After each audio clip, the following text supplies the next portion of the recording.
Vamos lá então falar sobre os nossos segmentos de couraças. E para a gente começar a entrar um pouquinho mais a fundo nesse tema, eu quero antes trazer um conceito para vocês, que é o conceito de pulsação desse corpo. A gente tem que compreender que esse corpo pulsa. E os dois principais movimentos de pulsação é o movimento vertical e o movimento horizontal. Quando olhamos no movimento vertical de pulsação, percebe que nós temos o nosso corpo, ele é dividido em caixas, né? Caixa craniana, caixa torácica, caixa diafragmática, caixa abdominal, caixa pélvica. E todas elas, antes de passar de uma caixa para outra, é como se existisse um funilamento. A gente conhece bem esse aqui, que é o nosso diafragma respiratório, mas entre todas as caixas nós temos uma estrutura que age como diafragma. E o que essa estrutura faz? Na realidade, essa estrutura, ela distribui a pressão, porque cada uma dessas caixas tem sua pressão específica. E para que elas estejam em comunicação e estejam em pulsação, elas precisam estar modificando as suas pressões, porque é nessa modificação de pressão que há a pulsação. Consegue compreender? Não existe essa diferença de pressão cavitária quando a gente inspira, baixa o diafragma, e quando a gente expira e eleva o diafragma. Então é isso que acontece com todo o corpo. E essa é a pressão que a gente precisa. Por isso que a gente tem que olhar para a respiração, fazer respiração profunda para que a gente consiga reorganizar essa pressão. E existe também a nossa pressão horizontal, que ela pode ser feita de fora para dentro ou de dentro para fora. E aí a gente sabe que muitas vezes algumas pessoas têm aquele corpo totalmente enrijecido, e aquele corpo enrijecido, aquele tecido, às vezes a própria pele é muito rígida, ela vai trazendo essa pressão e vai chegando lá dentro, e vai chegando nos órgãos.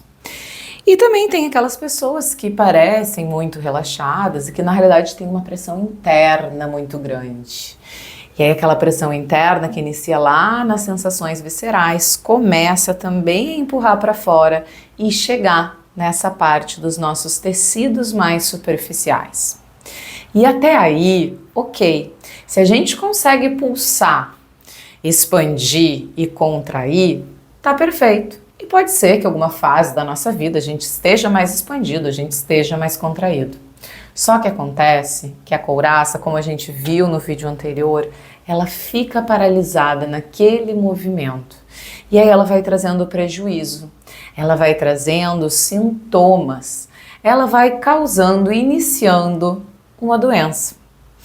E aí a gente vai começar com a nossa primeira couraça, que é a nossa couraça ocular. E quais são os sintomas dessa couraça ocular? Quando nós temos algum problema de tensão nesse anel, a gente pode vir a ter dor de cabeça, a gente pode vir a ter um desequilíbrio, uma certa tontura, pode vir a ter até problemas neuronais, certo? Problemas cerebrais. A gente tem todas essas doenças ligadas aos olhos, como miopia, o olho seco, o terçol, tudo isso pode vir de uma tensão nessa região ocular. E a gente lembra que todas as couraças, elas existem inicialmente para nos proteger. Então, quais são os tipos de proteção que essa couraça ocular está fazendo em relação ao nosso dia a dia, em relação à nossa infância, em relação à nossa história? Então, as duas maneiras que a gente pode encontrar, as duas polaridades mais específicas que a gente pode encontrar essa couraça, ou é totalmente dilatada, aqueles olhos dilatados, aqueles olhos grandes, onde a gente está super focado, ou próprio aquele hiperfoco, aquela pessoa que te olha e está sempre um olhar muito forte, ou muitas vezes também uma época onde a gente precisou estudar muito, onde a gente precisou estar focado num projeto e a gente fica com aquele olhar de hiperfoco. E outra polaridade é aquele olhar que não consegue focar. É aquele olhar que se desvia lá para cima, ó. Aquele olhar que às vezes tu tenta buscar o olho quando tá conversando e a pessoa não consegue te olhar. A pessoa deixa o olho lá para cima, revira para um lado, revira para o outro e não consegue focar. Percebe que são dois extremos. Claro que eu trago esse exemplo de dois extremos, mas a gente pode pulsar, que nem eu falei antes, entre esses dois momentos, porque a nossa vida é muito dinâmica e o nosso corpo está sempre respondendo ao dinamismo da vida, né? E percebe que essa couraça, ela serve para... Ela é a principal couraça que nos tira do corpo. Se a gente olha o nosso corpo como energia, todo ele, essa energia bioelétrica que ele tem, a gente está trazendo toda essa energia lá para cima, não descendo, deixando com que ela desça. Então essa couraça, ela nos desloca do corpo, nos deixa no pensamento.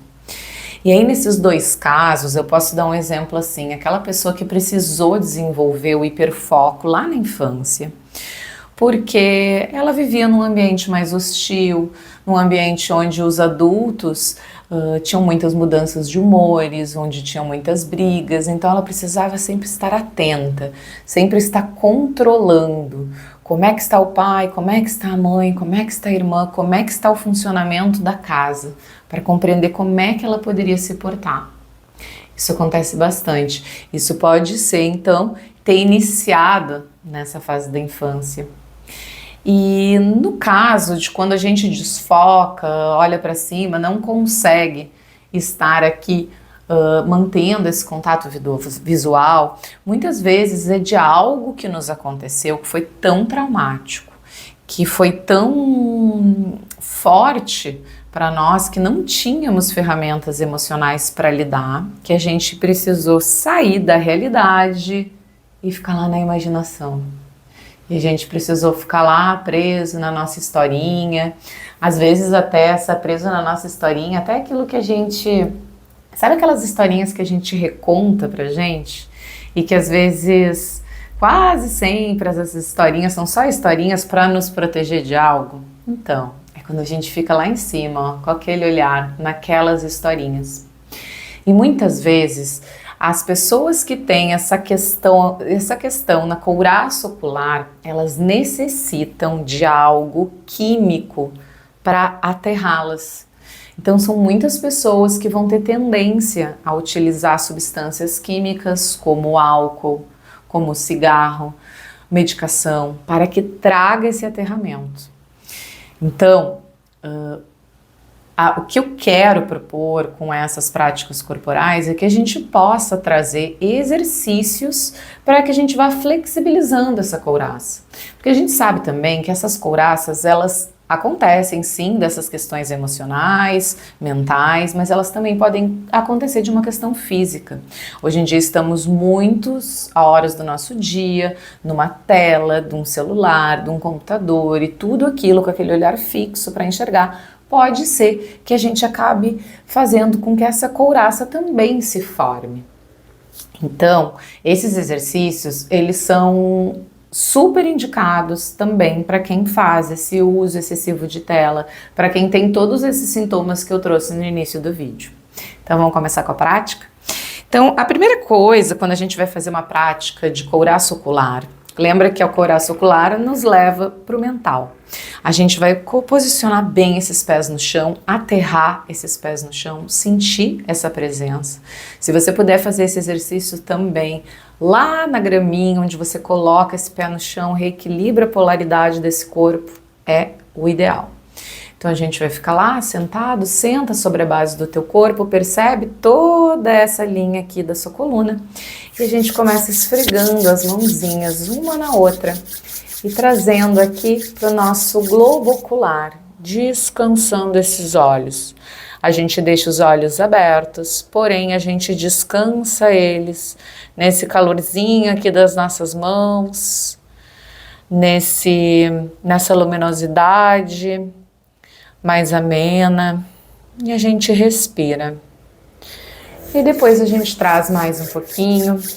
A gente sabe que os nossos ouvidos também têm ligação com essa couraça, então a gente vem, ó, vai trazendo vai trazendo um limite do seu corpo, pode até fechar os olhos, dar aquela olhada para dentro.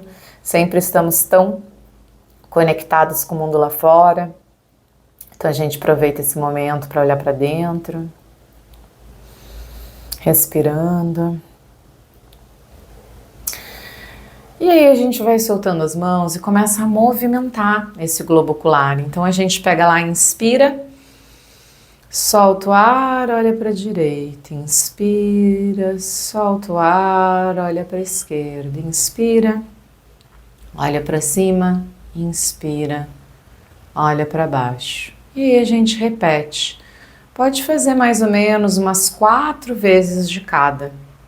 Depois desse exercício, a gente pode fechar os olhos e fazer o mesmo exercício, só com os olhos fechados. Então a gente leva nosso globo ocular para a direita, volta, leva para a esquerda, volta, leva para cima, volta, leva para baixo. E aí a gente vem com os nossos dedinhos e começa a trazer um pouco de pinça, soltar aqui em cima, ó, no nossa sobrancelha, nosso supercílio, a gente começa a dar uma apertadinha para a gente diminuir um pouco essa tensão ocular que a gente vai trazendo, em deixar esse olho nessa contração fixa, isso. E aí a gente termina aqui e vai trazendo uma deformação na face.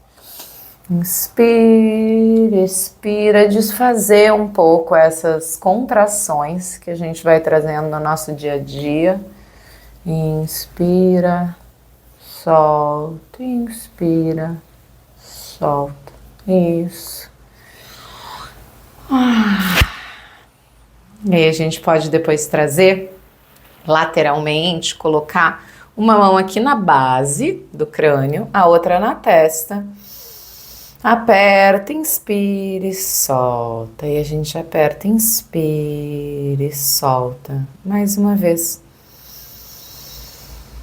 E solta. Aí. Pode também pegar os dedinhos e começar a trabalhar lá no couro cabeludo, começar a soltar esse couro cabeludo. Vem com os dedinhos, solta. Vai percebendo que muitas vezes a gente tá com o couro cabeludo totalmente enrijecido, tenso. Então você pode vir com os dedinhos e soltando aqui. Muitas vezes eu relaxo só com essa massagem no couro cabeludo. Então a gente vem com os dedinhos, pegando os pontos bem intuitivos e vem trazendo. Então esses são alguns exercícios que a gente pode trazer para já trazendo uma melhor flexibilidade nessa couraça ocular.